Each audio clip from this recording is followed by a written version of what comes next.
Hola, bienvenidos. Yo soy la doctora Verónica Burón, neuróloga pediatra del programa de desarrollo de Clínica Alemana. Hoy día vamos a hablar de los trastornos del espectro autista y cómo se han comportado estos ahora en esta época tan especial que es la pandemia. Tenemos que recordar que el 2 de abril es el Día Mundial de la Concientización sobre el Autismo.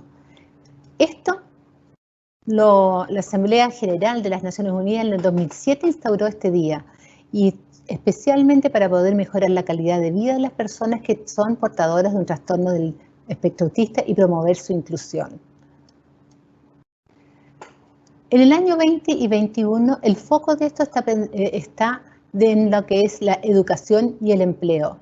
¿Qué es lo que piensan ellos? Que lo fundamental es la educación y el empleo para poder mejorar la calidad de vida de las personas con trastorno del espectro autista y conseguir su participación efectiva en la sociedad. Hay que mejorar el acceso a la educación y el empleo y conseguir el compromiso de los representantes políticos para hacer efectivos los derechos de las personas con trastorno del espectro autista. Por eso hoy día vamos a hablar sobre los trastornos del espectro autista y cómo se comportan estos en pandemia. ¿Qué se sabe hasta el momento de los efectos que ha tenido la pandemia y la cuarentena sobre los niños con trastorno del espectro autista? Vamos a hacer una revisión de los trabajos que han salido hasta el momento con este tema. Tenemos que hacer primero un par de consideraciones. La pandemia y la cuarentena ha afectado a toda la población, tanto los con desarrollo típico como los que tienen alguna desviación como es el trastorno del espectro autista.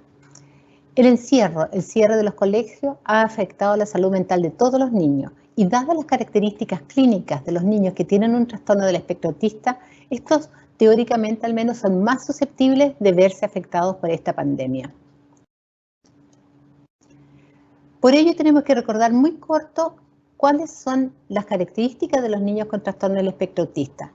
Las dos grandes áreas que afectan, ¿no es cierto?, son la comunicación e interacción social y los patrones de comportamiento, intereses restringidos y repetitivos. Y si nosotros vemos los criterios diagnósticos del DSM-5, tenemos, ¿no es cierto?, una deficiencia en la reciprocidad socioemocional, déficit en las conductas comunicativas, ya sea verbales o no verbales, especialmente en todo lo que es la interacción social, ¿no es cierto?, y dificultades en el desarrollo, en el mantenimiento y la comprensión de las relaciones interpersonales, cosa que ahora no vamos a poder fomentar bien, dado que vamos a estar en cuarentena y no van a tener la posibilidad de interactuar con otros niños. Y por otro lado tenemos las conductas repetitivas, ¿no es cierto?, movimientos, uso de objetos o palabras estereotipadas y repetitivas. Hay una insistencia, una monotonía, una rigidez, una excesiva inflexibilidad a las rutinas o patrones ritualizados del comportamiento verbal y no verbal, lo cual, ¿no es cierto?, nos va a jugar en contra ahora. Y por otro lado tenemos intereses restrictivos. Como vemos, estas son características de los niños con trastorno del espectro autista que pueden interferir y hacer más difícil el acostumbrarse a estos tiempos difíciles que son la pandemia y el encierro. La pandemia ha llevado a que todas las familias tengamos que adaptar nuestras vidas, incluyendo el aislamiento social, y tenemos a padres que están trabajando desde la casa, es decir, que tampoco pueden dedicarle todo el tiempo necesario a los niños. Y entonces se ha visto que el confinamiento tiene consecuencias sobre la salud mental en general. Y tenemos que pensarnos, como decía, que a estos niños que les cuestan los cambios de rutina, esto los puede afectar más. Pueden presentar dificultades a diferentes niveles. Por ejemplo, es difícil explicarle al niño sobre el COVID y sus implicancias, las medidas de protección como es el lavado de manos, el uso de mascarillas de protección, de protectores faciales. Todo eso es difícil de explicarle a los niños de por qué tienen que usarlo. Y además se interrumpen, se cambian las rutinas, no van al colegio, no van a las terapias, lo cual también les cuesta a estos niños asumir.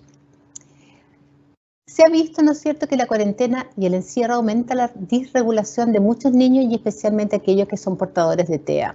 Afecta el sueño, lleva al sobreuso de pantallas y todo esto ha ido afectando o puede afectar en forma negativa a la familia, produciendo mayor estrés en los papás y menor sensación de bienestar. Y esto a la larga va produciendo ansiedad e incertidumbre. Vamos a revisar un poco algunos trabajos que se han hecho sobre esto. Este trabajo dice y parte de la premisa que la pandemia afecta a los niños con trastorno espectro autista en 4 niveles. 1, a estos niños les cuesta comprender el significado del COVID. Hay que pensar que estos niños tienen un pensamiento abstracto diferente y les cuesta entender este concepto de que algo no divisible, algo no concreto, esté alterando su vida y que tenga una potencial mortalidad. Además, estos niños tienden a estar estrictamente ligados a rutinas y el encierro los ha obligado a cambiar estas rutinas y no están yendo al colegio. Puede verse los síntomas, las alteraciones conductuales pueden verse aumentadas en los niños portadores de trastorno espectro autista por la interrupción de las intervenciones, ya sea con sus terapeutas o ya sea educativas. Y además, a la larga, los cuidadores de estos niños van a presentar un alto nivel de estrés y ansiedad, especialmente cuando no hay un soporte social para ellos. Por otro lado, hay un grupo de niños de que si nosotros pensamos de que la adherencia a normas, reglas, la aversión a la socialización y al contacto físico, en un grupo de estos niños con trastorno del espectro autista puede favorecer el tomar todas estas medidas. Según un estudio de Ashbury, dice que hay un grupo que se sintió mucho mejor al no tener que ir al colegio y al no tener que exponerse a la socialización. Pero por otro lado, Stanvik demuestra que el 40% de los niños con trastorno espectro autista se negaba al uso de mascarillas o protectores. Y esto uno se lo podría explicar en parte por esa hipersensibilidad que tienen algunos de estos niños. Ustedes saben que muchos de estos niños pueden tener alteraciones de tipo sensoriales, ¿no es cierto? Porque les induce ansiedad y también por asuntos que tienen relación con los olores. Hay algún grupo de niños con trastorno del espectro autista, porque tenemos que recordar que no todos los niños con trastorno del espectro autista son iguales, pero hay un grupo que se le hace más difícil tomar las medidas de prevención, como es la higiene personal, el lavado de manos, especialmente cuando tienen inquietud motora y por la impaciencia que pueden tener. Y lo difícil en esto es que no solamente puede afectar a este niño, sino que también puede favorecer que este niño pueda diseminar la infección si es que es portador.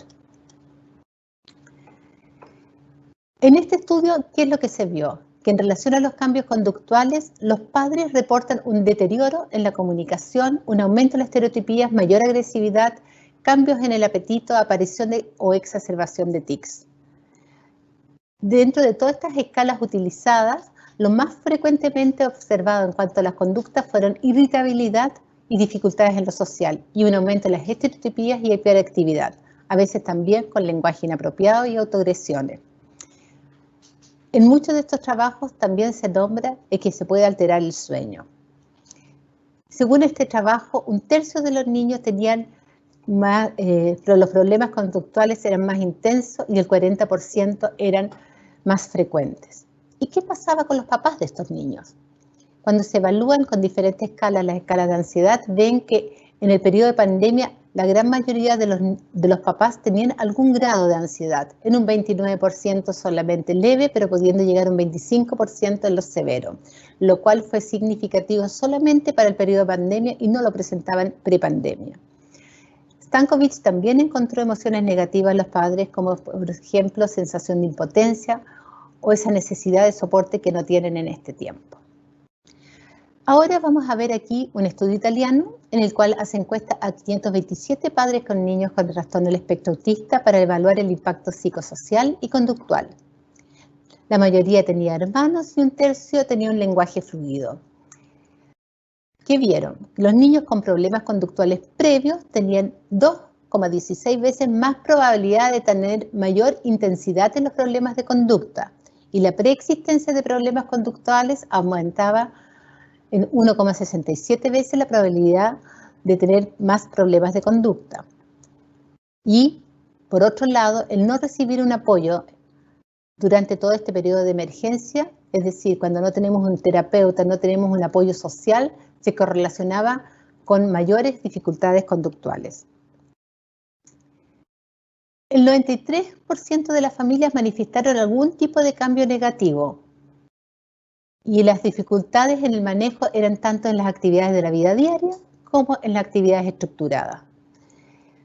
Como había dicho, aumentaba la intensidad y la frecuencia de los problemas conductuales, pero como factor de riesgo de tener este aumento, se veía que la presencia de dificultades conductuales previamente, es decir, en el periodo prepandemia, era un factor predictor de tener conductas disruptivas más intensas y más frecuentes.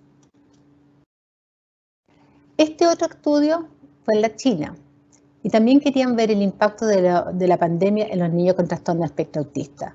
Evaluaron sueño, las actividades al aire libre, el entrenamiento se refiere a las terapias que tienen, a la frecuencia e intensidad de alteraciones culturales, el estado emocional y el estrés parental.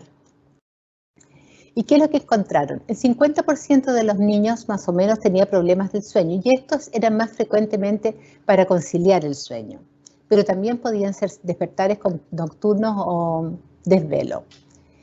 También la actividad al aire libre bajó en forma significativa en la mayoría de los niños.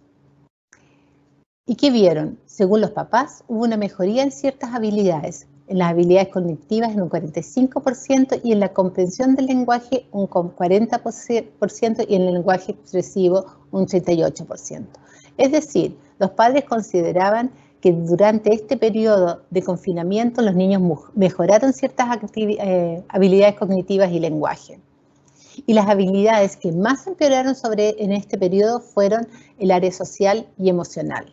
Y en un tercio podían ser estos problemas muy serios. Y en cuanto a cómo afectaba esto a los padres, el 50% reporta cierta presión al tener que hacer todas las terapias ellos, pero un tercio se sentían muy presionados. Y las causas eran porque sienten que no saben cómo hacerlo, sienten que sus hijos no cooperan o sienten que hay más discusiones y enojos en estas circunstancias.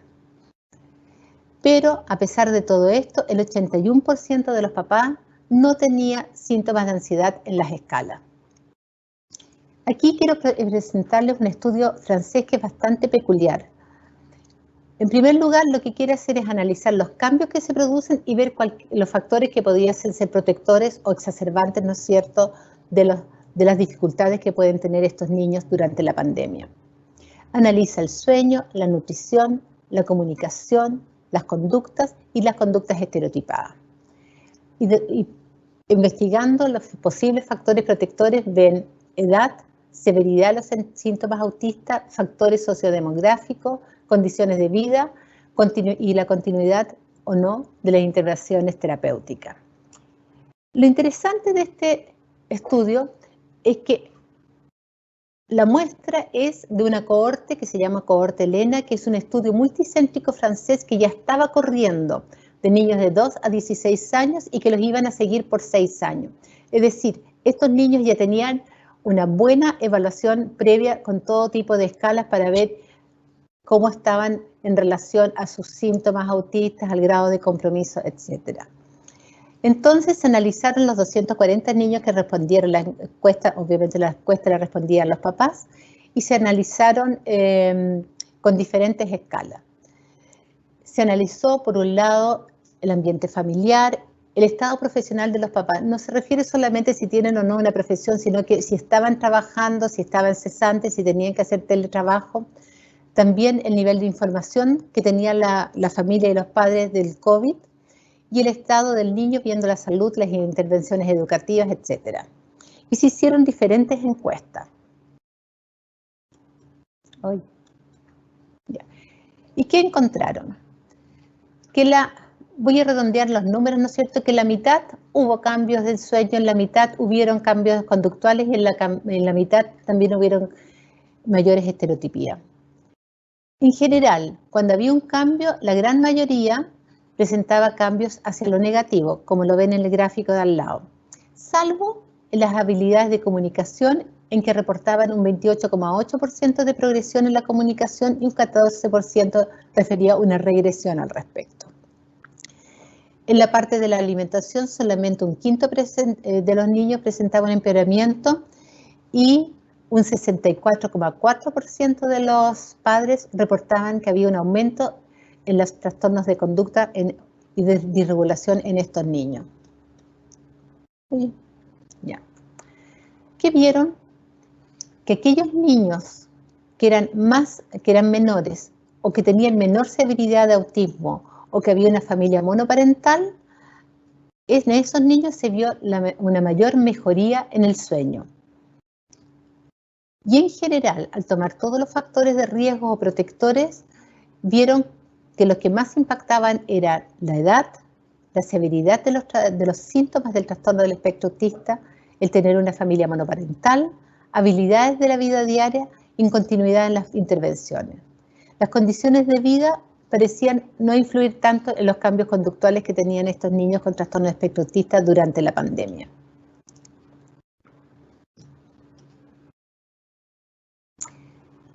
Y aquí vamos a seguir con un estudio español, que nosotros siempre pensamos que nos parecemos un poco más a ellos. Se le hizo una encuesta semiestructurada en línea a 47 familias españolas de un centro médico, y eran familias que tenían niños o adolescentes con trastornos del espectro autista. Lo interesante aquí es que reportan mejor manejo en general durante el periodo de la cuarentena. Sin embargo, más de la mitad observan nuevas conductas, como son estereotipías, hablar más fuerte, por ejemplo. Un grupo presentaba mayor autonomía y un 19% más comunicativos con padres y una mayor participación en las rutinas familiares en un casi 28%. La mitad de los padres reportaban cambios emocionales positivos, los veían más felices, pero también había un porcentaje que los encontraba más irritables y más tristes y desconectados. La mayoría de los niños no deseaba volver al colegio. Y eso yo creo que más adelante va a poder ser un problema si se nos empiezan a acostumbrar a estar en casa y no los enfrentamos a la socialización que van a requerir. Un 30% echaba de menos ir al paseo al parque. Así como no querían ir al colegio, había un tercio por lo menos que quería ir a los parques, salir a pasear. Por otro lado, quiero ver este estudio para ver cómo nos afecta el sueño. Este estudio turco hace un seguimiento de 46 niños que se controlaban en forma continua en un centro, digamos, en un hospital, y tenían el diagnóstico de trastorno de espectro autista. Estos niños estaban sin intervalo y se veían por lo menos 3 meses o antes. ¿Y qué es lo que evaluaron? El progreso en la educación especial, la severidad de los síntomas de trastorno de espectro autista, el sueño y el ciclo circadiano, sueño-vigilia y el apetito. Le aplicaron diferentes escalas al final de la cuarentena y evaluaron. Vieron que había una correlación significativa entre los elevados problemas de sueño y problemas de conducta y mayor severidad de los síntomas TEA. Es decir, si comparábamos el periodo pre-pandemia con el post-pandemia, después de la pandemia habían más problemas de sueño, habían más problemas de conducta y los síntomas TEA eran mayores. Durante el periodo de confinamiento, los niños con trastorno del espectro autista presentaron mayores alteraciones en el cronotipo. ¿Qué quiere decir esto? Cambió su ritmo de sueño. En general, era mucho más difícil acostarlo y se iba mucho más tarde a la cama. Y había mayores problemas de sueño, que también despertares y a veces desvelos, y la severidad de los síntomas de trastorno espectro autista en relación al periodo pre-confinamiento. Pero lo interesante aquí es que el cronotipo y los problemas de sueño en el confinamiento variaba acorde a la variación de los puntajes que tuviera en la escala de autismo. Es decir, mientras más problemas de sueño, más se alteraba la escala de síntomas de los trastornos del espectro autista. Por lo tanto, hay una correlación significativa entre mayores problemas de sueño y un aumento en la severidad de los síntomas autistas y los trastornos de conducta. Esta diferencia significativa se vio solamente en el periodo de confinamiento, no para el estado pre-confinamiento. Lo que proponen estos autores es que si los problemas de sueño se pueden manejar ya sea con fármacos, con educación, con intervenciones psicoterapéuticas, es importante tratarlos porque así se podría reducir el impacto del confinamiento de los niños con trastornos de espectro autista sobre la familia. Para finalizar, quisiera mostrar esta editorial en que hacen una revisión de la literatura y de las conclusiones que ellos llegan es que todo profesional de la salud debiese preguntar en forma activa acerca de cómo la pandemia ha afectado al niño y a su familia. Los niños con alteraciones del ánimo, los niños que son más ansiosos van a aumentar su sintomatología porque le tienen más miedo al coronavirus. Esta muestra eran niños que tenían algún trastorno del desarrollo, pero la mayoría del porcentaje, ya no recuerdo exactamente, alrededor del 80%, eran niños con trastorno del espectro autista. Esto se puede prevenir o aliviar al limitar la exposición a medios, especialmente limitar el uso de la televisión en las horas de las noticias, cuando dan todo lo que es del coronavirus, pero paralelamente asegurar una educación balanceada y veraz en relación al coronavirus y la pandemia. Por otro lado, concluyen que la pérdida de rutinas, el cierre de colegios, el confinamiento aumentan el estrés, lo que se podría disminuir o minimizar manteniendo una vida familiar bien estructurada. Un tema que no lo puse finalmente es el tema de pantallas. Durante esta pandemia han aumentado las horas de pantalla. Cuando uno mira los estudios, especialmente hay varios estudios chinos, todos aumentaron el uso de pantalla. Los niños con desarrollo típico y los niños con trastorno del espectro autista. El problema está de que hay muchos que han caído en un uso problemático de las pantallas, es decir, están cayendo en lo que podríamos decir una adicción a las pantallas. Pero por lo menos en un estudio no había mayor diferencia entre lo que es los niños de desarrollo típico versus los niños portadores de trastorno del espectro autista. Bueno, esto era solamente para poner el marco. Ahora quiero dar pasada al doctor Marcos Manrique, quien va a continuar dando algunas sugerencias cómo manejar esta pandemia para que no se nos haga tan difícil. Muchas gracias. Hola, hola, muy buenas noches. Soy el doctor Marcos Manríquez, como me presentó la doctora Buró. Y después de esta excelente marco teórico y revisión de la literatura que hace la doctora, a mí me va a tocar tratar de presentar una parte más práctica, digamos, de cómo podemos ayudar a los niños con trastorno del espectro autista en este periodo tan especial de la pandemia. Esto lo voy a pasar rápido porque la doctora ya lo dijo, todos los cambios que han ocurrido en este tiempo han sido muchos, ¿ya? Y muy impactantes en general a la familia. Cambios en la rutina, cierre de escuelas, el teletrabajo, ¿ya? Que ha sido mucho más difícil de lo que se pensaba inicialmente. El tratar de trabajar y a la vez también estar con los niños, carencia de apoyo en la familia. Que esto en Chile son de gran ayuda, por ejemplo, los abuelos, y que ahora por todo el tema del riesgo mayor que tienen, no han podido seguir ayudando a la familia. También el personal que trabaja en la casa, que durante mucho tiempo ha estado ausente también por esto mismo, por la pandemia, y la interrupción de la terapia a los hijos, que también esto ha influido, y se ha visto que el porcentaje de niños que ha dejado la terapia ha sido mucho mayor que el que hubiéramos deseado, ¿ya? Y como la doctora lo planteó, es un hecho fundamental mantener la terapia. Y en eso también hay un hecho que uno no tiene que olvidarse, fuera de la terapia, ya sea con terapeuta ocupacional o con un audiólogo, es súper importante también mantener la terapia con medicamentos. A mí me ha tocado ver algunos niños que los padres interrumpieron todo, y obviamente eso trae consecuencias posteriores.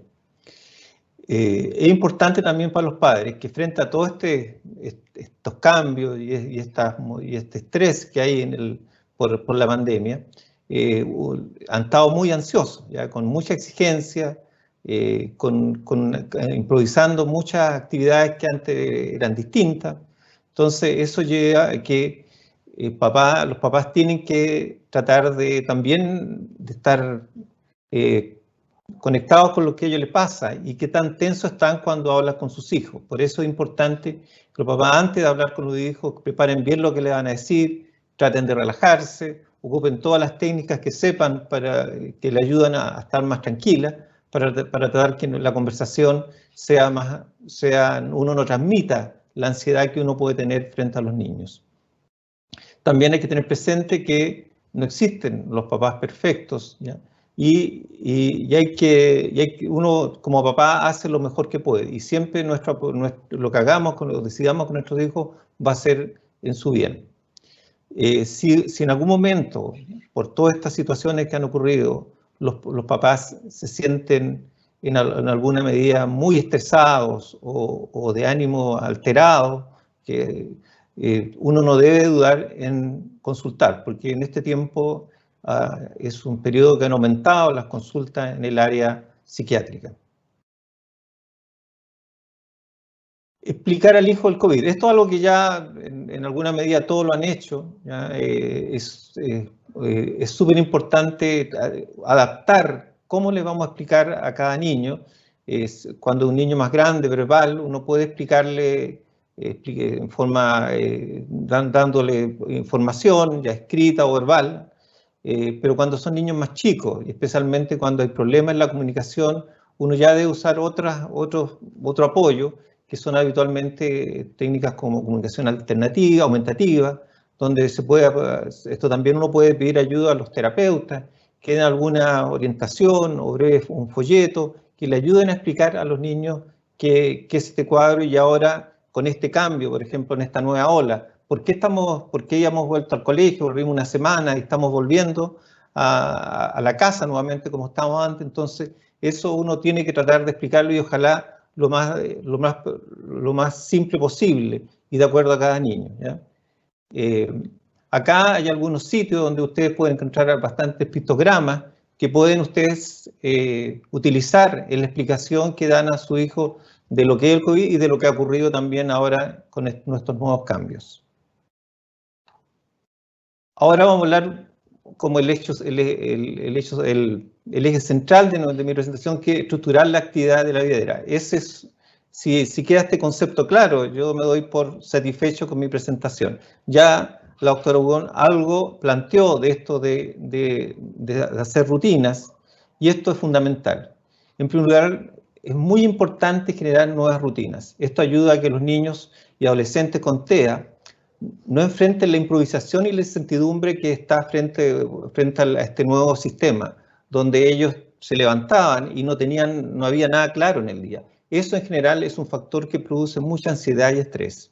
Es sabido que los niños con trastorno del espectro autista tienen mucha dificultad en el área de programar actividades, de hacer una secuencia para lograr un objetivo, que eso es lo que se llama la función ejecutiva. Por eso es necesario el apoyo de los padres. Se recomienda hacer un calendario de actividades lo más concreto y detallado posible, ya que en general, cuando nosotros damos una estructura, eso ayuda a que el niño se sienta más seguro y se siente más calmado. Este calendario debe ser diario o puede ser también semanal en algunos casos. Ahora que la casa es el único escenario donde el niño está la mayor parte del tiempo, es útil subdividir las actividades del día por una mejor organización, asignar diferentes espacios para diferentes actividades. Estos, obviamente, dentro de lo que cada situación familiar lo permita. Esto también podría ser, en alguna medida, una actividad entretenida de planificar este calendario de actividades con el niño. A veces nuestros objetivos se tienen que adaptar a las realidades familiares, ¿ya? Y hay familias, me ha tocado ver, digamos, la consulta, que realmente están muy sobrepasadas por esta situación y uno a veces lo que puede lograr es solamente programar una o dos actividades dentro de este calendario. Pero uno tiene que adaptar a cada situación y si eso ya la familia lo logra, ya es un avance.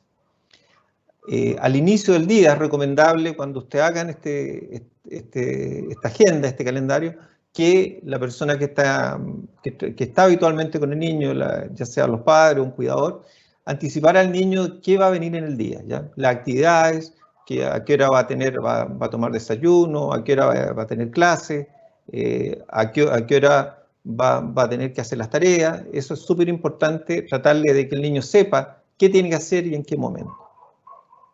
Acá hay un ejemplo de agenda o pictogramas. Al lado está para niños que están empezando la lectura o para niños que no tienen lectura. y al lado derecho de la pantalla se ven ya para niños que están leyendo, ¿ya? Entonces uno lo adapta de acuerdo a las capacidades de cada niño. Ejemplos de actividades que nosotros podemos estructurar en este calendario diario, en esta agenda, ¿ya? Un ejemplo es manejar la actividad de juego semiestructurado, ¿ya? En el cual los niños con TEA disfrutan mucho de jugar, como todos los niños, por eso muchas veces los cuidadores tenemos que sí intervenir, porque es frecuente que tengan algunas alteraciones sensoriales, para entender algunas, y también dificultad en entender algunas reglas. Ahí es importante el apoyo de los papás. Se buscan actividades que ellos prefieran y darle un horario en este calendario, ¿ya? Cuando es con otros, con hermanos o familiares, ahí muchas veces uno también tiene que intervenir para explicar muchas veces cómo es el juego, que le cuesta a veces, y también para ayudar a que otros lo ayuden, que los hermanos o otros familiares ayuden a integrarlo. Otras actividades, por ejemplo, que pueden estar dentro de estos juegos semiestructurados son actividades como el Lego, ¿ya? O los puzzles, ¿ya? Entonces uno designa un horario en el día, en esta agenda, donde el niño puede hacer estas actividades. Implementar y compartir intereses especiales con los padres, ¿ya? Los intereses especiales es una característica propia de los niños con TEA. Este último tiempo hay cantidad creciente de evidencias que reconocen los beneficios potenciales que puede uno aprovechar de estos intereses especiales. Por eso es interesante que puedan ser apoyados por los padres y cuidadores. Ejemplo, mapas, también dinosaurios, geografía. En este periodo que están los padres o cuidadores con los niños, se quedan en la casa durante todo el día, uno puede planificar alguna actividad en que uno comparta con su hijo estos intereses especiales. Y ahí uno puede guiarlo y también es un momento donde uno puede compartir con él estos gustos que tiene nuestro hijo. Juegos terapéuticos. Esto es algo que lo encontré en una presentación y me parece, yo no tengo mucha experiencia de haber visto esto, pero son muy interesantes. Estos o serious games, que serían en inglés, estos pueden ser útiles para mejorar la cognición social y reconocer las emociones faciales, gestos emocionales, situaciones emocionales en los niños con TEA. Los juegos terapéuticos pueden ser de gran utilidad en el área críticas que tienen los niños con autismo, como son obviamente el reconocer las emociones faciales y gestos emocionales. Muchos juegos son gratuitos y se pueden descargar como una aplicación para tablet o PC en sitios especializados.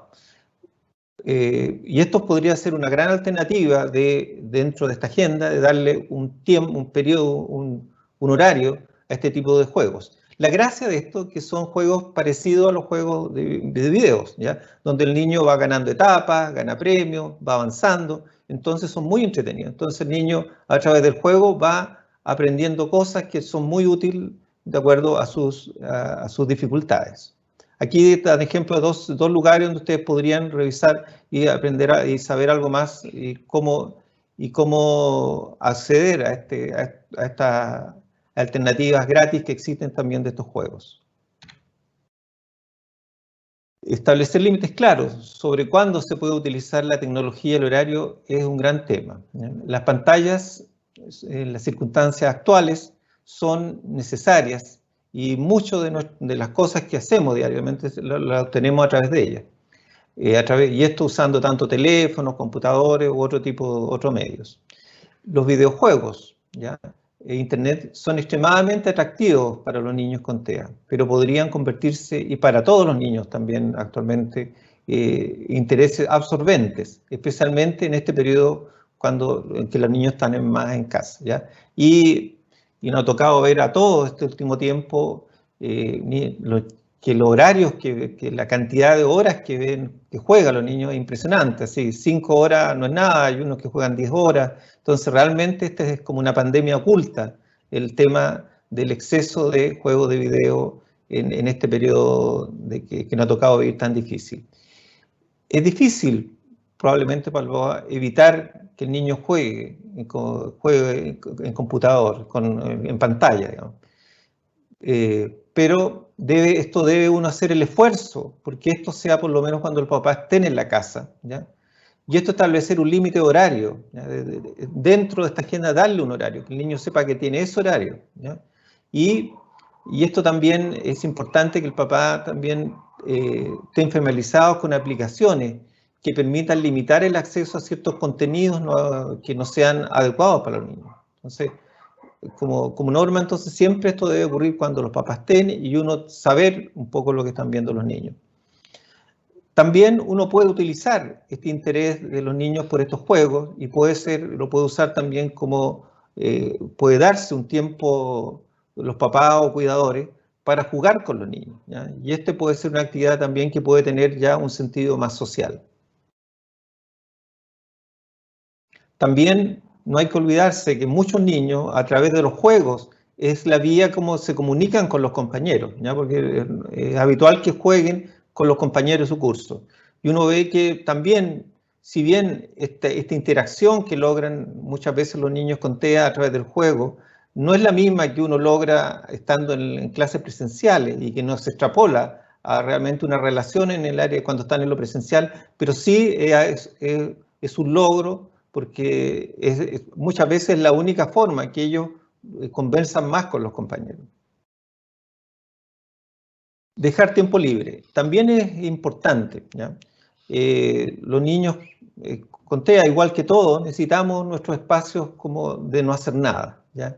Y dentro de las actividades que nosotros programemos en el día, hay que dejarle un tiempo para que ellos hagan lo que quieran. Muchas veces eso es el periodo típico que los niños salen a caminar, o en el patio, o en su pieza, dan vuelta, y no es raro que en este momento actual, donde hay mucho estrés, en estos periodos aparezcan más estereotipias, ¿ya? No hay que preocuparse, porque eso no significa necesariamente una regresión. Es un poco producto de la situación en que estamos. Los paseos fuera de la casa, que actualmente forman parte de la planificación de salud, ¿ya? Donde está permitido que los niños con TEA salgan a dar una vuelta todos los días fuera de la casa. En general yo le incentivo a los papás para que aprovechen esto, ¿ya? Es muy importante, ¿ya? Y ayudar a que el niño salga, y muchas veces los niños no quieren salir, ¿ya? Pero hay que presionarlos para que salgan. Eso le ayuda especialmente cuando esta salida es a lugares más naturales, como puede ser un parque, donde el niño, el estar en contacto con la naturaleza, ayuda a bajar el estrés y ayuda a mejorar otras áreas, también está demostrado hasta la atención que puede manejar al estar en contacto con áreas verdes, ¿ya?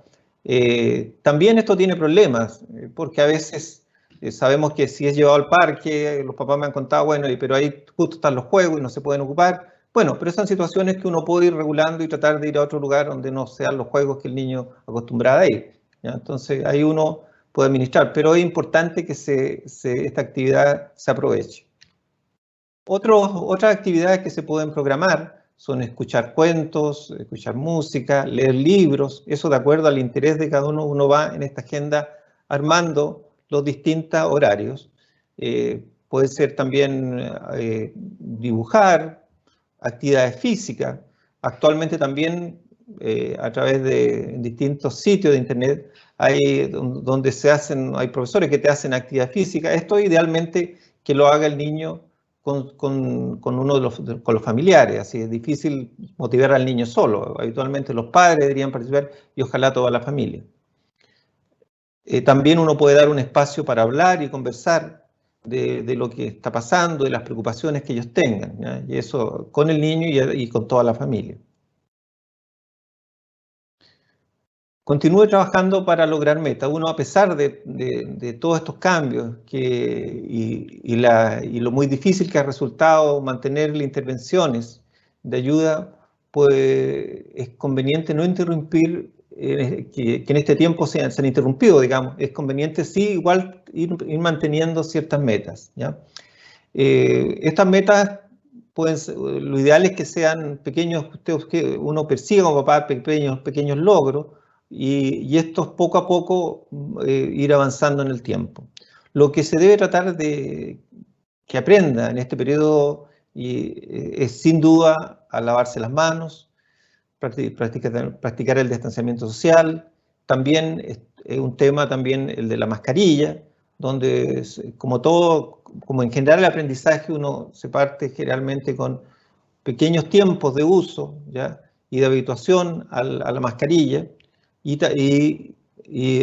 con eso uno va como en una desensibilización a su uso, ¿ya? Ahí obviamente pueden ayudar mucho los terapeutas que pueden orientar en cómo ir avanzando en estas dificultades. También hay otro tema que los niños es un desafío actualmente, es aprender a distancia, ya que como el niño va a ir acostumbrándose a este aprendizaje nuevo a través de las pantallas. Terapia en línea es todo un tema, dado que muchos terapeutas han interrumpido sus terapias cara a cara. Se recomienda encarecidamente continuar con su terapia con una modalidad en video o audio, ¿ya? Esto muchos terapeutas lo han hecho, pero otros no, y uno ha encontrado algunas realidades que unos niños han continuado y incluso han avanzado bastante, y otros niños han suspendido las terapias. El mantener las terapias es muy importante para los niños, le ayuda a reducir la ansiedad, a controlar el estado de ánimo y ofrece a los niños un espacio privado para hablar con su especialista. Además, la terapia con fonoaudiología y terapeuta ocupacional se puede continuar sin problema en los niños con alto funcionamiento. Los niños con más bajo funcionamiento es más difícil, ¿ya? En general, uno puede continuar, y lo que muchas veces se puede hacer es que se guía el trabajo estructurado con los padres, ¿ya? Se utilice videos caseros, supervisión activa a través de la cámara hacia los padres, y uno logra que el padre sea como un coterapeuta, ¿ya? Y eso también tiene otras utilidades. Tiene una utilidad que logramos que el papá se comprometa más con la terapia, ¿ya? Que los padres se comprometan más, ¿ya? Y eso tiene, obviamente, beneficio a largo plazo, ¿ya? También muchas veces el hecho de lograr esta terapia a distancia ayuda a que ya sea el fonoaudiólogo, terapeuta u otros, podamos ingresar a la casa, y eso nos permite también observar la dinámica familiar, que es de gran ayuda, obviamente, en todas las recomendaciones que podemos dar a la familia. Programar descanso para los padres y cuidadores es fundamental, ¿ya? Cuidar un niño 24/7 es bastante difícil, y sin apoyo de la escuela, y sin todo el apoyo de los terapeutas que ha ocurrido, o la modificación de este apoyo que ha ocurrido en este último tiempo. Por eso se recomienda que se programe un descanso, ya sea una vez al día, que la actividad del niño lo permitan, o si es posible, que otro cuidador asuma el cuidado del niño durante ese periodo. Durante este tiempo libre, lo ideal es que ojalá uno no llegue y se tire, sino que ojalá que haga una actividad que le permita relajarse y que uno la disfrute. Orientación en la escuela. Respetar un horario, lo que hablábamos un poco de esto de la agenda. Desarrollar una rutina consistente es algo que todos los padres deberían hacer en este momento, pero para los estudiantes con trastorno del espectro autista esto es mucho más importante. Que están cuidadosamente diseñadas en la casa, estos ambientes que apoyen digamos, el aprendizaje, la concentración, son más difíciles. Por eso uno debe aprovechar, hacer en forma activa, desarrollar dentro de lo que se pueda un espacio, ¿ya? Que sea específico para el colegio, ¿ya? Donde el niño ojalá hasta tenga el nombre de escuela o colegio, ¿ya? Y que esté todo preparado para eso, ¿ya? Si esto no es posible, lo ideal es que cuando el niño le toque el horario, uno arme ese espacio, ¿ya? Y siempre sea el mismo lugar. Uno también puede aprovechar el hiperfoco del niño, el interés específico por algún tema, ¿ya? Y eso puede hacer que el niño se motive más, ¿ya? Por ejemplo, si está enseñando a sumar, uno puede hacerlo sumar, en vez de sumar ovejitas que a lo mejor no le interesan, puede hacer que el niño sume dinosaurios, ¿ya? y que sí le interesan. Entonces el niño, aprovechando estos intereses especiales, uno puede hacer que se motive más, ¿ya? También, si uno está haciendo comprensión lectora, puede hacerlo leer, en vez de leer un tema que no le interesa, puede hacerlo leer un tema dentro de su interés, y eso puede hacer que el niño esté mucho más motivado. Uno también puede utilizar recursos que actualmente, por la gran cantidad de niños que están aprendiendo a través de la web, hay muchos, uno puede lograr muchos programas ya hechos o apoyo en el lado académico con apoyo audiovisual, y eso uno puede apoyarse en eso para el aprendizaje de nuestros niños. También es muy importante dedicar un intervalo de tiempo a las tareas. Es importante que no se pierda esta rutina que probablemente la teníamos antes de la pandemia. Orientación para la escuela. Las actividades que requieren más esfuerzo, generalmente la parte cognitiva, es aconsejable que se haga en el momento que el niño está más receptivo. Habitualmente eso es la mañana. Idealmente 2 horas después de levantarse. Si no es bueno, que ocurre mucho en este periodo, que el niño lo despiertan y poco momento y lo llevan de inmediato a sentarse frente a la pantalla. Es conveniente que el niño se levante, ojalá 1 o 2 horas antes, y que tome desayuno y que se prepare para la hora que le toca la parte, todo lo que es la educación en línea. Las tareas a realizar deben organizarse de tal forma que el niño con TEA sepa qué debe hacer, cuánto debe hacer y qué hará cuando termine las tareas, ¿ya? O digamos el periodo de clase en línea. Esto es de ayuda ofrecer algún aliciente, que después de hacer alguna tarea académica haya alguna actividad divertida y el niño esté motivado para poder después hacer esta actividad divertida. Después de estar sentado, se prevé una actividad con movimiento, ¿ya? Es súper importante mantener los contactos con la escuela, ¿ya? Un número creciente de investigación que apoya la sugerencia que la relación que forman los niños con su maestro y compañeros en clase tiene un impacto en el aprendizaje, que no solamente que va más allá de la interacción misma, sino que también influye en el aprendizaje. Para el mantenimiento del contacto social con los compañeros de la escuela, se sugiere tener por lo menos un contacto semanal con los compañeros. Y esto uno lo puede hacer a través de modalidad de ya sea videollamadas o por Zoom o cualquier otro sistema de este tipo. También puede ser por teléfono o incluso podría escribirle, pero se recomienda que los padres incentiven este contacto con los compañeros por lo menos 1 en la semana, ¿ya? Tanto para los niños como los padres, es recomendable obviamente mantener un contacto con los profesores a través de la web o por teléfono. Hay colegios que han implementado el consejo de curso, en el cual orientado más bien a la interacción de los niños. Esto es bastante útil. En relación a todos estos nuevos desafíos de clase en línea, siempre tener presente profesores y padres y de niños con TEA, que en este momento el énfasis de los estudios debe estar en el cuidado y protección de los niños. Este es un valor superior al académico.